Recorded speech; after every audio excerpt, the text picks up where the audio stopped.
मित्रांनो नमस्कार. कसे आहात आपण सगळे? खुश आहात ना? खुश असलंच पाहिजे.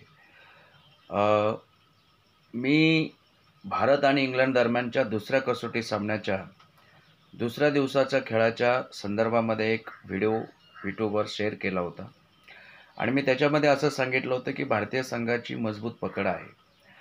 तर अनेकांना ते हे वाटलं असेल की खूप घाई होते, परंतु एक असं होतं की आपल्याकडे धावांचं जे पाठबळ होतं ते भरपूर होतं आणि इंग्लंडच्या फलंदाजांना पहिल्या डावामध्ये सुद्धा आकाशदीप आणि मोहम्मद सिराजनं भरपूर सतावलं होतं आणि हा एक विश्वास होता.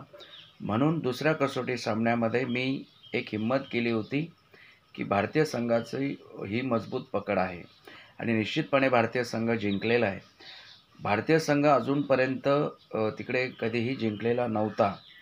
अशी कसोटी मॅच आपण बर्मिंगहॅम येथे जिंकलेली आहे आणि ही जी मॅच जिंकल्यानंतर आता निश्चितपणे तेथील ब्रिटिश जे काही मीडिया आहे किंवा त्यांचे जे पण कोण माजी क्रिकेटपटू आहे त्यांना निश्चित चांगली चपराक बसली असेल, कारण त्यांनी पहिली कसोटी भारतीय संघ हरल्यानंतर अशा प्रकारच्या कमिटमेंट दिल्या होत्या की आता भारतीय संघाला जिंकणं हे शक्य होणार नाही.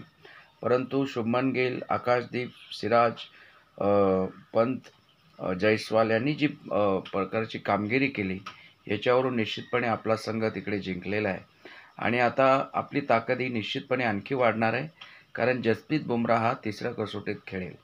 मला असं वाटतं की प्रसिद्ध कृष्णाला डच्चू मिळू शकतो, कारण त्याला विकेट्स काही काढता आल्या नाही, तर त्याच्याऐवजी बुमराहला संघात इन केलं जाऊ शकतं.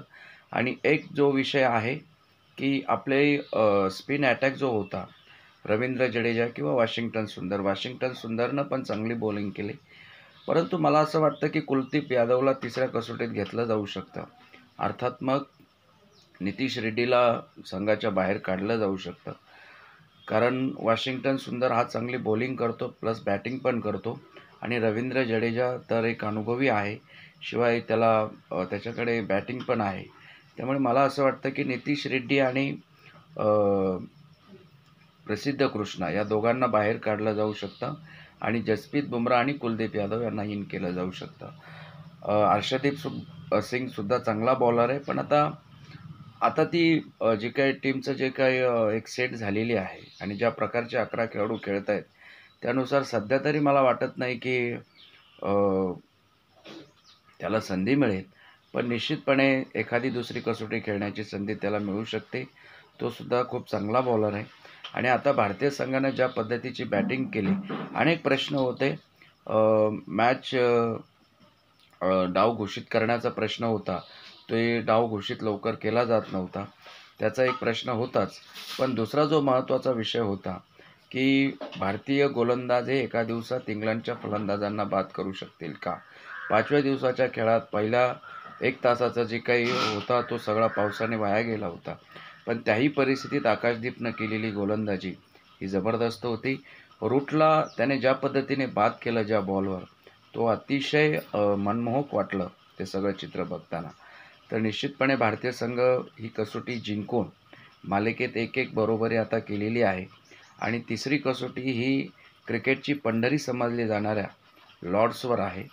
तर निश्चित भारतीय खेळाडूंना आपण शुभेच्छा देऊया आणि लॉर्ड्सवर एक चांगली कामगिरी अपेक्षित आहे आणि तेथील जी काही मीडिया आहे किंवा तेथील जे काही माजी क्रिकेटपटू आहेत त्यांनासुद्धा एक चांगल्या प्रकारचं उत्तर या कसोटीच्या निमित्तानं भारतीय संघाच्या कामगिरी निश्चितपणे मिळेल. मित्रांनो, आपल्याला हा व्हिडिओ कसा वाटला? निश्चितपणे व्हिडिओला लाईक करा, शेअर करा आणि कमेंट करा आणि आपण जर माझ्या चॅनलला अजूनही सबस्क्राईब केलं नसेल तर प्लीज सबस्क्राईब करा. पुन्हा भेटूया लवकरच. तोपर्यंत धन्यवाद.